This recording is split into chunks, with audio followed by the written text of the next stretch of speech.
All right, welcome to today's Explainer. Today, we are taking a seriously cinematic journey through history to uncover the actual truth about some of the most legendary figures to ever walk the earth. Yep, we are talking about the samurai. We're going to break down their phenomenal rise to power, the incredibly strict codes they lived and died by, and their tragic yet fascinating rebirth. So let's look past all those Hollywood myths together and discover who these incredible warriors really were.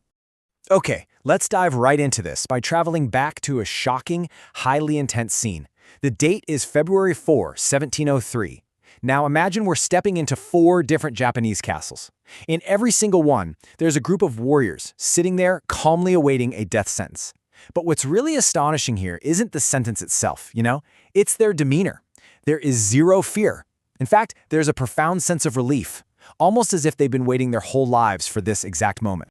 Now, what's truly fascinating about this is that these 46 warriors, who by the way are part of the legendary tale of the 47 Ronin, they aren't facing some executioner. No, these castles have been completely prepped to host them not as criminals, but as honored heroes. The execution is going to be carried out by their own hands. They've essentially earned the ultimate exclusive privilege to die in the most honorable way historically possible.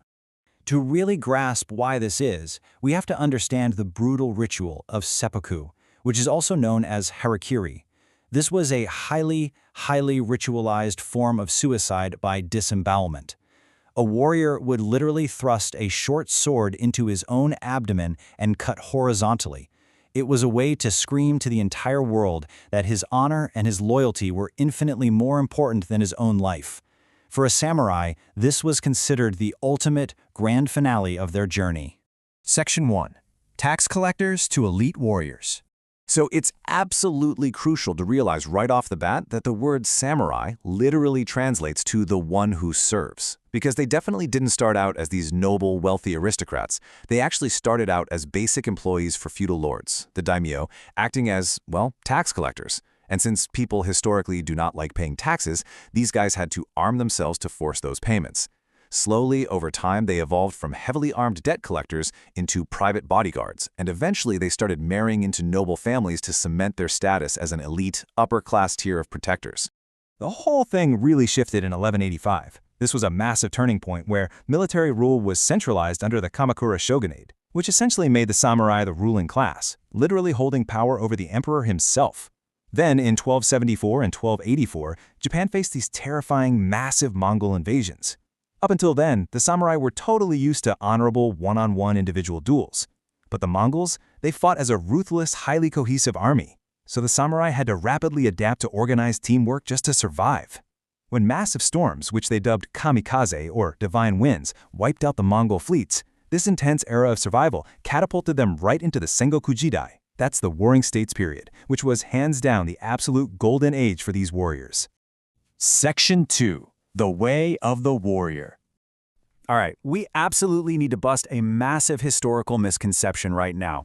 Hollywood constantly feeds us this image that the samurai relied almost exclusively on their iconic swords, but historical reality, it's entirely different.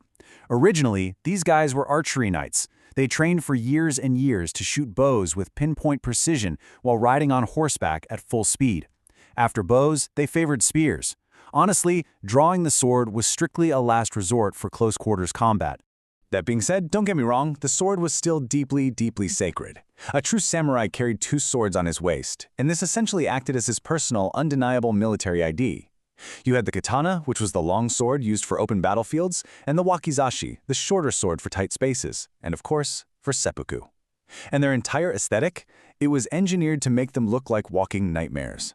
From their shaved chonmage hairstyles, which were specifically designed just to secure their heavy helmets, all the way down to those terrifying demonic masks with protruding fangs. But think about it. You cannot just hand absolute power to incredibly skilled, heavily armed men without some kind of restraint, right? Otherwise, they just become glorified thugs. Enter Bushido, the way of the warrior. This code brilliantly smashed together 3 major philosophies. Buddhism taught them this extreme, chilling calmness when facing death.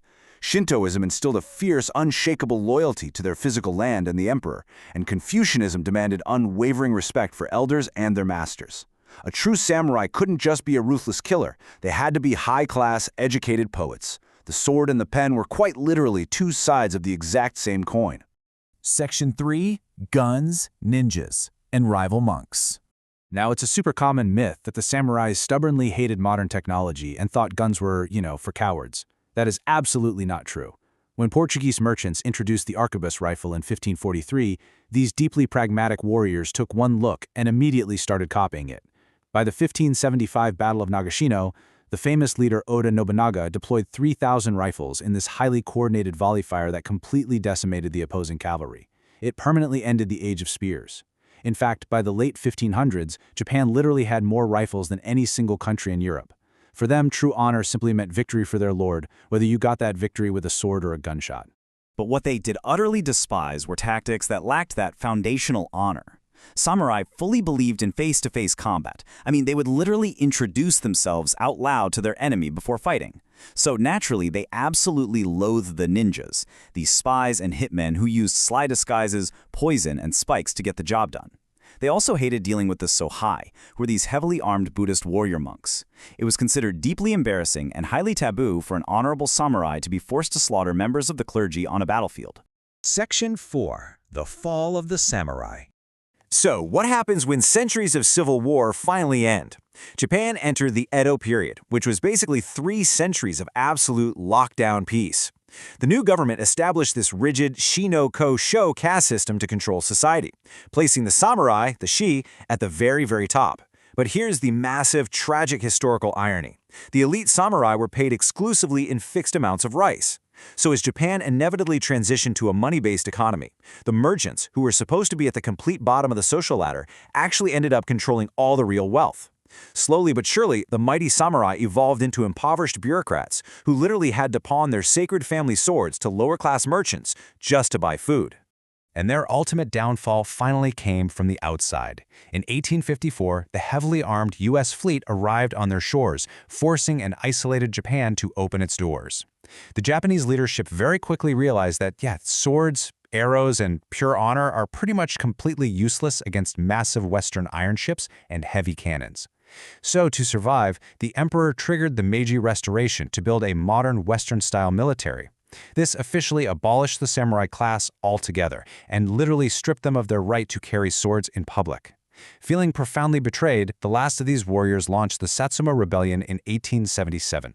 It was a deeply tragic, totally predestined defeat against modern firepower, and it officially closed the book on the era of the samurai.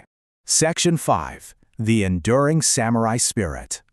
But history has a funny way of looping back around. Ironically, the very same government that systematically destroyed the samurai later realized they desperately needed to resurrect their fierce spirit.